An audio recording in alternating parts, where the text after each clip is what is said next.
Ahoy there, folks. We're going to start our next unit, and it happens to be conditioning, which is one of my favorite topics that we will discuss all year. So our previous unit was about the biological approach to psychology. So we learned about the different parts of the brain, neurotransmitters, how that could impact behavior. This unit is about the behavioral approach to psychology. So how does the outside world influence our behavior and how we react to the various stimuli that we come in contact with? So there's two different types of conditioning. There's classical and there's operant. The first one that we're going to start with is classical. Now, before we can put it all together, we have to go over the different pieces of classical conditioning. And it's going to sound much more complicated than it really is. So learning is any type of permanent change in your behavior that occurs as a result of experience. So our behavior can be learned in a variety of different ways. Conditioning is just one of them. There's also modeling, imitation, right? So classical conditioning is a learning procedure in which an unconditioned stimulus is paired with a neutral stimulus for long enough that you are able to have a conditioned response to that once neutral stimulus. What does all this mean?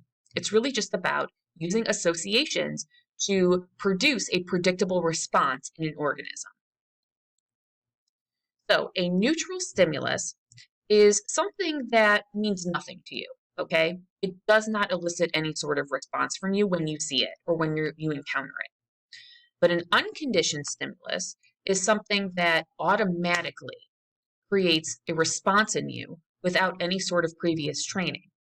So if I go outside in the middle of winter and it's freezing out there, I'm going to shiver, right? So that cold is my unconditioned stimulus. It is stimulating me and causing me to shiver. Or if I go out into the hallway and it smells like manure, I'm going to go, oh, right? My unconditioned stimulus is the smell of manure, and my response is to go, ugh, right? So these are going to be involuntary responses, okay, to the stimulus. You were not trained to feel this way. It's just natural. Keep that one in mind. So those responses that we had were the unconditioned responses. Nobody had to teach us to react that way. So when you go outside and it's cold, nobody taught you to shiver. You just do it naturally, right? Nobody teaches you to ugh when you smell something disgusting. It just happens. So you have the unconditioned stimulus, which is cold. You have the unconditioned response, which is to shiver. Now again, these are just examples. There are a million different things that we could put in here. But you could teach somebody to react a certain way. So your conditioned stimulus is that once neutral stimulus that is paired with the unconditioned stimulus for a long enough period of training in which that organism will then begin to associate that conditioned response with that once neutral stimulus. It's all about forming associations in the organism's mind. Now, your conditioned response is simply defined as a learned reaction to that conditioned stimulus. But we have to ask ourselves, when you've been conditioned or taught to behave a certain way, do you still have free will?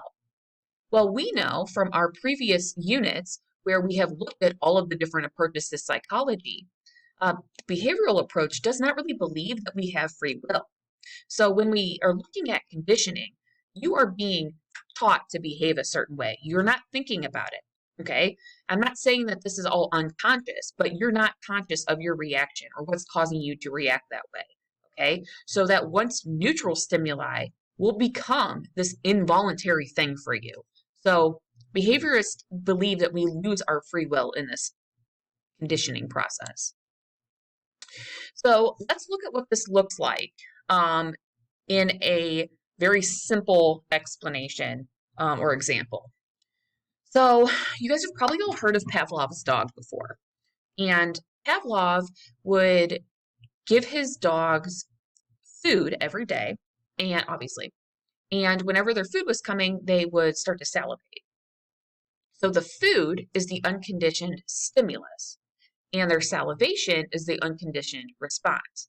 So nobody taught the dog that, ooh, when you smell your food, you're going to drool. No, it's natural. But every time that Pavlov would ring a bell, the dogs would just be like, what's this guy doing? There was no reaction. Okay. So that neutral stimulus is the bell, the unconditioned stimulus is the food, and the unconditioned response is salivation. Okay. But what Pavlov did was he would start to ring the bell at the same time that he brought the food out. And so the dogs would drool every time because that food's there. But that bell is also there. So that's the period of training. That is the conditioning period. Now, after enough time had passed, every time the dogs heard the bell ringing, they would automatically start to salivate. Okay? So the bell went from being the neutral stimulus to now it's the conditioned stimulus. It is the stimulus that they learned to react to. And that salivation is now the conditioned response. Make sense? Well, let's do another example just to make sure we get the gist here. So every time I hear the Backstreet Boys, I don't think anything of it. To me, it's just another boy band. It doesn't mean anything. It's just background noise. But whenever I hang out with my best friend and boyfriend and love of my life, Chris Pratt, hot Chris Pratt, by the way, I just feel total joy, right? I'm through the moon. Well, he likes to listen to the Backstreet Boys while we hang out together. And so now, every single time that I hear the Backstreet Boys, I instantly feel kind of happy. So, what just happened here? Well, very simple conditioning. So, the Backstreet Boys were my neutral stimulus, right? I didn't think anything of them, but I had an unconditioned stimulus, which was Chris Pratt. And my response to Chris Pratt was to feel happy. Okay, so that was my unconditioned stimulus and my unconditioned response. Nobody had to teach me to feel happy about Chris Pratt. I just do it naturally. Okay, now over a period of time, because Chris liked to listen to the Backstreet Boys while we were together, I was conditioned to then associate the Backstreet Boys with my boyfriend, Chris Pratt. And so that once neutral stimulus, which was Backstreet Boys music, now has a conditioned response in me, which is happiness. Does this make sense? Now, there's a few little things that go along with classical conditioning that you as a researcher would have to be aware of, one of which is generalization.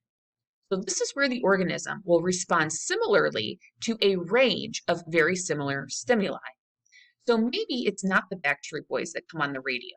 Maybe it's NSYNC, and I will still have that happy feeling because I'm still conditioned to feel happy whenever I hear that music because I've associated that with the happiness I feel about Chris Pratt. But we also feel discrimination. So discrimination is your ability to respond differently to similar or distinct stimuli. So maybe NSYNC produces that happy feeling in me, but some trash band like 98 Degrees, who suck by the way, I am not going to have that same happy response because of discrimination. My brain is able to make that distinction.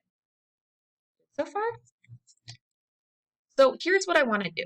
You guys have a homework assignment, and I really would like it if we could practice the first one together before you guys do the rest of the assignment yourself.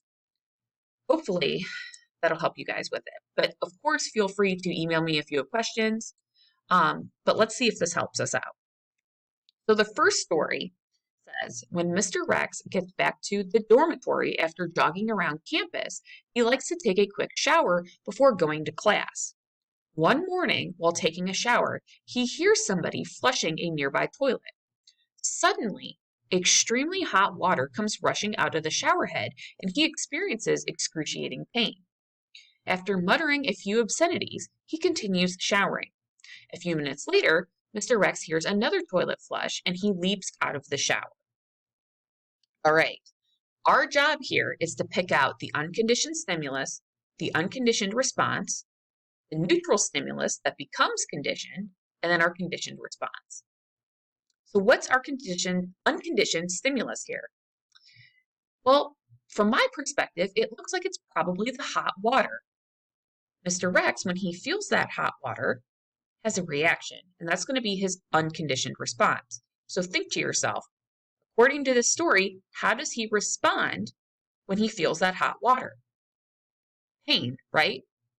Surprise. Either one of those works, but he's shocked, right? It hurts. He jumps out of the shower. Now, there's something in this story that at first means nothing to him, and that's the sound of a flushing toilet. See, left to his own devices, Mr. Rex would hear the flushing toilet and he wouldn't think twice about it. But because he heard that flushing toilet at the same time that the water turned hot, now, whenever he hears a flushing toilet, he's going to leap out of the shower because he expects it to get hot. So, just to go through all of this so that we understand where each one of those pieces fit, his unconditioned stimulus is going to be hot water. His unconditioned response is pain, jumping out of the shower, etc. That neutral stimulus that he becomes conditioned to is going to be the sound of a flushing toilet. His conditioned response now, whenever he hears that flushing toilet, is to jump out of the shower because he's expecting it to get hot. Are we good? Now, guys, here's the thing. This is one of those assignments where if it is not immediately easy for you, you can't give up. You just got to keep trying, try out different things, see what fits, put in a little bit more effort, okay? I would encourage you to work together. You know, I know you guys have Google Chats. I've seen it in my class before. So, you know, talk to your friends if you need help. You can always email me if you need help.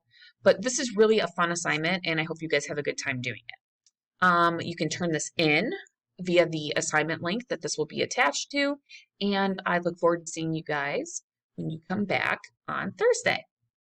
Thanks. See you later.